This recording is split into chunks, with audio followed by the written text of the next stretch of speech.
2వ అధ్యాయము 4-5 వచనాలు చదవండి.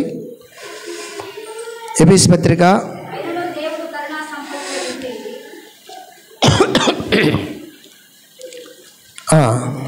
అయినను దేవుడు కరుణా సంపన్నుడయుండి మనము మన అపరాధముల చేత చచ్చిన వారమై ఉన్నప్పుడు సైతము మన ఎడల చూపిన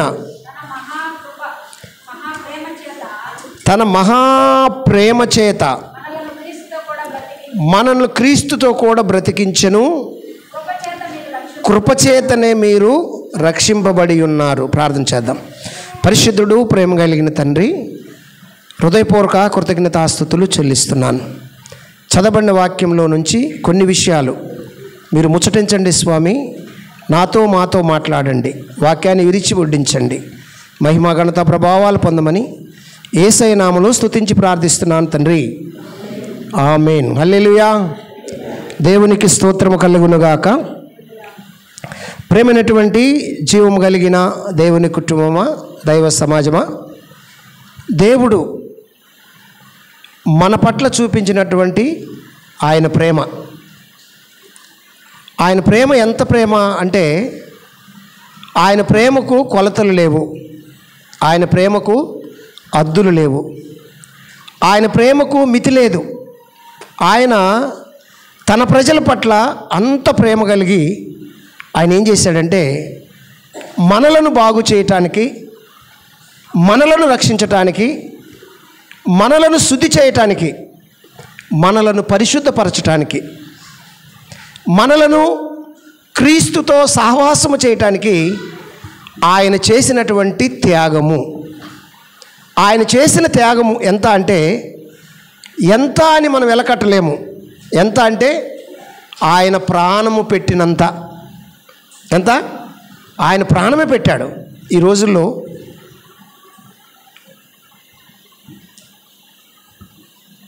ఒక బిడ్డ తన తల్లి కొరకు ప్రాణం పెట్టగలదా? లేదంటే ఒక తల్లి తన బిడ్డ కొరకు ప్రాణం పెట్టగలదా? ఇలాగ చూస్తూ పోతే బంధువులు ప్రాణం పెట్టగలరా? కులస్తులు ప్రాణం పెట్టగలరా? స్నేహితులు ప్రాణం పెట్టగలరా? అంటే ఏదో కొంత సహాయం చేయటానికి వాళ్ళు ఉపయోగపడతారేమో కానీ అవతల నుండి తన తండ్రి మీనికి ఒక బల్లెమో బాణమో ఇసురుతుంటే నన్ను పొడువు, నన్ను కొట్టు అని అడ్డం వెళ్ళేవారు లేరు. తప్పించుకుంటారు. ఆ తప్పించుకున్నటువంటి ఆ బాణం ఎక్కడికి వెళ్ళిపోతుంది? వెనక అలా నిలబడినటువంటి తండ్రికి తగులుద్ది, లేదంటే తల్లికి తగులుద్ది, లేదంటే పిల్లలకు తగులుద్ది. ఎందుకంటే ఎవరి ప్రాణం వాళ్ళకు భీతి, ఎవరి ప్రాణం మీద వాళ్ళకి ప్రేమ, ఎవరి ప్రాణం మీద వాళ్ళకి కనికరం. అయితే ఇక్కడ చూస్తే యేసుక్రీస్తు ప్రభువారు నీ కొరకు నా కొరకు ఆయన నా పిల్లలను కొట్టొద్దు, నన్ను కొట్టు అని ప్రాణం అడ్డం పెట్టినటువంటి దేవుడు. ఆయన పేరే నజరేయుడైనటువంటి యేసుక్రీస్తు ప్రభువారు. దేవునికి స్తోత్రం కలుగును గాక. హల్లెలూయా. 3వ వచనం చదువుకుంటే, పైన 3వ వచనంలో ఎఫెసీ పత్రిక 2వ అధ్యాయం 3వ వచనం చదువుకుంటే అక్కడ వారితో కలిసి మనందరము శరీరము యొక్కయు మనసు యొక్కయు కోరికలు నెరవేర్చుకొనుచు మన శరీరాశలను అనుసరించి మునుపు ప్రవర్తించుచు కడమ వారి వలనే స్వభావ సిద్ధముగా దైవోగ్రతకు పాత్రులమై ఉంటిమి. మన పరిస్థితి అది. ఒకప్పుడు దేవుని కోపానికి, దైవోగ్రతకు పాత్రులమై ఉన్నాం. అంటే ఈ లోకంలో జీవించే వారిలాగానే వారితో పాలిభాగస్తులమై శరీర కోరికలు నెరవేర్చుకుంటూ, మనసేచ్ఛలు నెరవేర్చుకుంటూ, ఏది బుద్ధి పుడితే అది చేస్తూ, ఎవరిని తిట్టాలంటే వాళ్ళని తిట్టడం, ఎవరి మీద పగ ఉంటే పగ తీర్చుకోవటము, ఏమండి ఏదైనా దొంగతనం చేసి తెచ్చుకోవాలని కూడా తెచ్చుకోవడం, ఇటువంటి స్వభావాలన్నీ మునుపటి వారు అంటే ఎవరంటే తెలుసా? అజ్ఞానములో యేసు ప్రభువుని తెలియకుండా ఉన్నవారు, రక్షణ పొందకుండా ఉన్నవారు, వారి వల్ల మీరు ఉన్నప్పుడు ఆ సమయంలో దేవుడు ఏం చేశాడంటే మహాకనికరం చూపించాడు. దేవునికి స్తోత్రం కలుగును గాక. ఆ సమయంలో ఆయన చేసిన పని ఏంటి తెలుసా?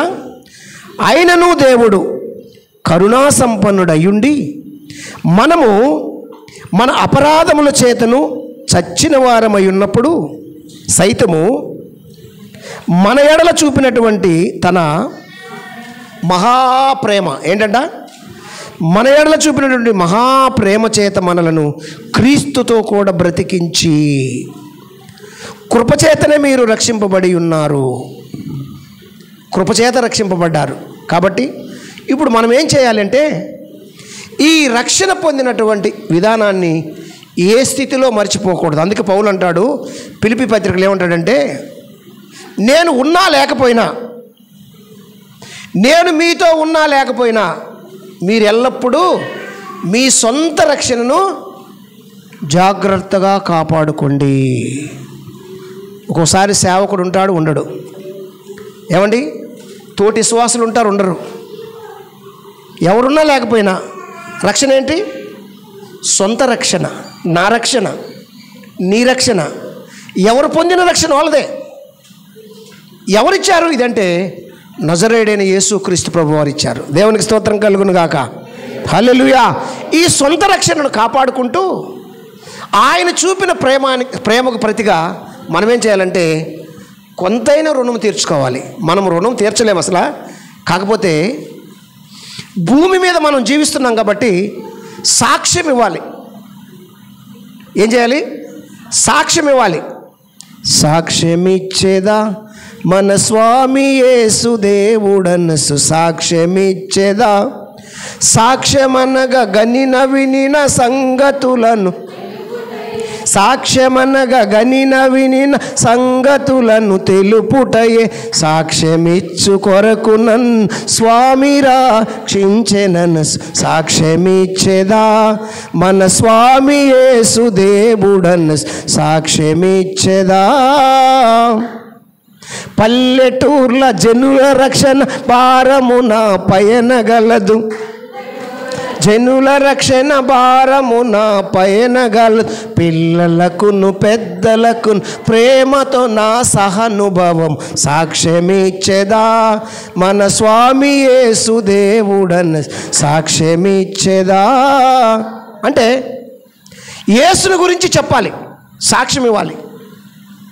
మన కొరకు ప్రాణం పెట్టిన దేవుడు నశించిపోతున్న మన బ్రతుకులను మునుపటి వలె నీతి న్యాయము తెలియకుండా, సత్యమేంటో తెలియకుండా, మంచి ఏంటో తెలియకుండా, అక్క చెల్లేంటో తెలియకుండా, అన్నదమ్ముడేంటో తెలియకుండా బ్రతుకుతున్నటువంటి బ్రతుకు నుంచి ఇప్పుడు నీతి న్యాయము, ఏది వరస, ఏది వాయి, ఏది సత్యం, ఏది అసత్యము నేర్పించి బ్రతుకులు మార్చిన దేవునికి సాక్ష్యం ఇవ్వాలి.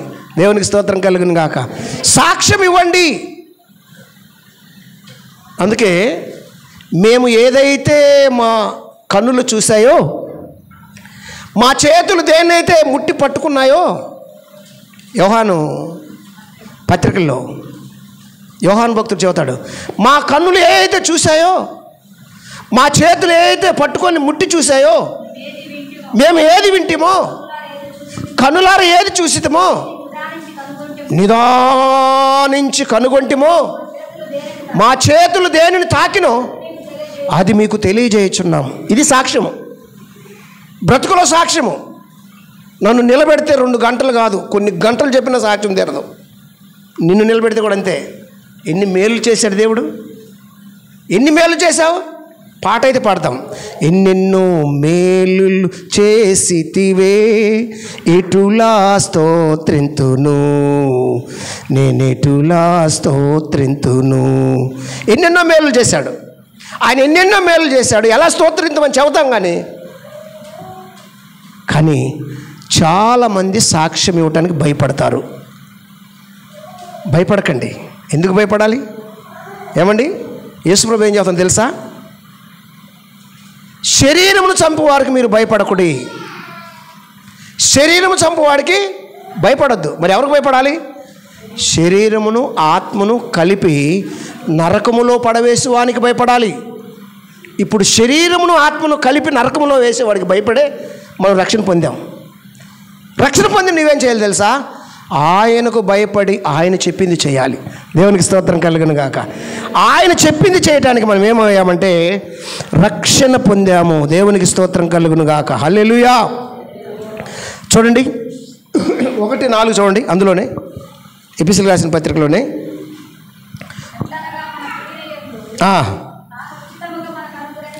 ఎట్లనగా తాను ఉచితముగా మనకు అనుగ్రహించిన ఎట్లనగా తన ప్రియుని యందు తాను ఉచితముగా మనకు అనుగ్రహించిన తన కృపామహిమకు కీర్తి కలుగునట్లు వినండి, తన చిత్త ప్రకారమైన దయా సంకల్పము చొప్పున యేసుక్రీస్తు ద్వారా తనకు కుమారులుగా స్వీకరించుటకై మనలను ముందుగా తన కోసరము నిర్ణయించుకొని మనము తన ఎదుట పరిశుద్ధులమును నిర్దోషులనై ఉండవలనని జగత్తు పునాది వేయబడక మునుకు ప్రేమ చేత ఆయన క్రీస్తులో మనలను ఏర్పరచుకొనెను. హల్లెలూయా. యేసుక్రీస్తులో ఏర్పరచుకున్నాడు. ఈ విషయం మర్చిపోకూడదు. నేను ఏర్పరచబడిన వంశం అనేది మర్చిపోకూడదు. యేసుక్రీస్తు నన్ను కనుగొన్నాడనే విషయం మర్చిపోకూడదు. యేసుక్రీస్తు నా కొరకు ప్రాణం త్యాగం చేశాడని మర్చిపోకూడదు. యేసు ప్రభువు నన్ను రక్షించాడనే విషయం మర్చిపోకూడదు. ఆయన లేకపోతే నా జీవితము నశించిపోయేది అనేది మర్చిపోకూడదు. ఆయన నిన్ను ఏర్పరచుకున్నాడు. ఈరోజు యేసుక్రీస్తు ప్రభువులోకి వచ్చి నువ్వు రక్షణ పొందావంటే గతత్రం లేక రాలేదు. నువ్వు గతి లేక గత్రత్వం లేక రాలేదు. నువ్వు ఎందుకు వచ్చావు తెలుసా? ఏర్పరచబడిన వ్యక్తివి కాబట్టి వచ్చావు. లేకపోతే నువ్వు గొప్పవాడివి కాబట్టి నువ్వు రాలేదు. మనం గొప్పవాళ్ళం కాబట్టి రాలేదు. ఎందుకు వచ్చాను తెలుసా? ఏర్పరచబడిన వారం కాబట్టి. కనుక ఏ స్థితిలో కూడా మనము ఇటు గతి లేక వచ్చానని ఫీల్ అయిపోకూడదు, నేను గొప్పవాడిని అయి వచ్చానని ఫీల్ అయిపోకూడదు. ఎలా ఫీల్ అవ్వాలంటే నన్ను రక్షించిన దేవునికి నేను సాక్షిగా ఉండాలి.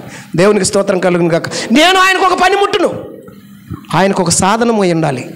ఆయన కొరకు నేను పని చేయాలని ప్రతి ఒక్కరు ఏం చేయాలి తెలుసా? క్రీస్తు కొరకు పని చేయాలని ఇక్కడ పౌలు భక్తుడు సాక్ష్యం ఇస్తున్నాడు. మరొక మాట 7వ వచనం కూడా చదవండి. 7వ వచనంలో దేవుని కృపామైదైశ్వర్యమును బట్టి ఆ ప్రియుని యందు ఆయన రక్తము వలన మనకు విమోచనము అనగా మన అపరాధములకు క్షమాపణ మనకు కలిగి ఉన్నది. చాలా చెప్పాలి కానీ ఇంక చెప్పను. ఎందుకంటే ఇంటికి వెళ్తే మళ్ళీ మాకిద్దరికి భోజనం దగ్గర కూడా వస్తుంది. ఎవరిద్దరికి చెప్పండి? నా పిల్లలకు వాళ్ళు తొందరగా పంపించండి. వాళ్ళు తొందరగా పంపించవు. ఈ గొడవ ఏ గొడవ అంటే మామూలుగా ఏ గొడవలు కాదు. తొందరగా ముగించు. నీళ్ళమైతే నీరసమైపోతుంది. టైంకి భోజనాలు లేకపోయారు ఎదురు కూర్చుంటుందేమో. సమయానికి ముగించు అని గొడవ అనమాట అది. అందుకని నేను ముగిస్తున్నాను. మనం ఎవరమో తెలుసా? యేసు ప్రభు రక్తంలో కడగబడిన వారం. దేవునికి స్తోత్రం కలుగును గాక. హల్లెలూయా. ఆయనకు సాక్ష్యంగా ఉండాలి, సాక్షులుగా ఉండాలి. ఎందుకో తెలుసా? జగత్తు పునాది వేయబడక మునిపే నిన్ను నన్ను ఏర్పరచుకున్నాడు ఆయన. ఎవరో తీసుకొచ్చితే రాలేదు. నువ్వు బైబిల్ ఏం చెప్తుంది తెలుసా? ఓయి నీ భార్యను రక్షించగలవా? ఓయి నీ భార్యను నువ్వు రక్షించగలవా? నీ భర్తను నువ్వు రక్షించగలవా? లేదు. ఆయన ప్రణాళికలు ఉంటేనే రక్షణ పొందుతారు. తెలుసా విషయం? కనుక ఒకరిని ఒకరు ఎవరు రక్షించలేరు. అది అమాయకత్వం, చేతకంతనం, తెలివితక్కుతనం. పౌలు అంటాడు నీ భార్యను రక్షించలేవు. మరి ఎవరు రక్షిస్తారంటే జగత్తు పునాది వేయబడక ముందు దేవుని ప్రణాళికలో ఏర్పరచబడి ఉండాలి. అంటే మనం పుట్టక ముందే దేవుని ప్రణాళికలు ఉన్నాము, అందుకే ఇక్కడ కూర్చున్నాము. కాబట్టి దేవుని ప్రజలారా మనము సాక్షులమై ఉండాలి. దేవునికి స్తోత్రం కలుగును గాక. నశించిపోయే ఆత్మలను రక్షించుటకు మనం ఏమై ఉండాలి? సాక్షులమై ఉండాలి, సాక్ష్యం ప్రకటించాలి. క్రీస్తుకు మనమే సాక్షులము. మనమే ఆయన కన్ను, మనమే ఆయన చెయ్యి, మనమే ఆయన కాళ్ళు, మనమే ఆయన చేతులు, మనమే ఆయనకు ప్రతిబింబమై ఉండాలి. అలా ఉండాలని యేసు ప్రభు కోరుకుంటున్నాడు. దేవుడు మిమ్మల్ని దీవించును గాక. ప్రార్థన, ఆశీర్వాదాలు. పరిశుద్ధుడు, ప్రేమ కలిగిన తండ్రి యేసుక్రీస్తు ప్రభువా,